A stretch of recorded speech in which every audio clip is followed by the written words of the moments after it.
may huli, may kulong na dapat ang fake news no ho, mga kababayan. O bakit daw ho?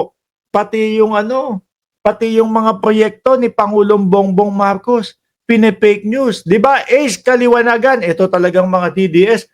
Mga magsasaka. Ang dahilan kung Sabi dito, linagyan ng caption, fake news. Fake news, sabi ni PBBM, hindi dahilan ang 20 pesos na bigas para hindi kumita ang mga magsasaka. Kasi yan ang ginagamit na ngayon panlaban ho ng mga DDS upang sa ganon ay sirain po, no? Yung proyekto ng ating Pangulo, ng ating gobyerno na 20 pesos na bigas, kasi ho, hindi nangyari. Yung ine-ebas o yung sinasabi dati ni Digong 7 pesos yung kanya dati ho, mga kababayan.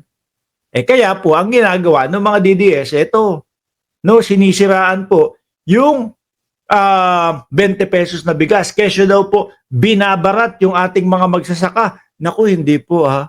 Alam nyo po, mga kababayan, ang ating gobyerno po ay nag-aabono ng 13 pesos na bigas. Nag-aabono ng 13 pesos po doon sa bigas, mga bossing. Upang sa ganon, wag lang pong masaalang-alang o wag lang pong mabarat yung ating mga magsasaka. Ano po? At kasabay nito, maihatid naman din po yung 20 pesos na bigas lang po ang dudukutin sa bulsa ng mga kapwa natin Pilipino. Biruin niyo po yun, ha?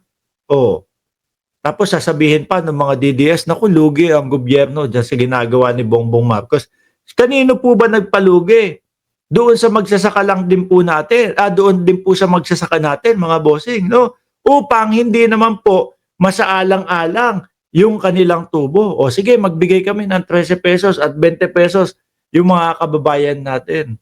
Para maayos pa din yung kita ng mga naghihirap nating mga magsasaka.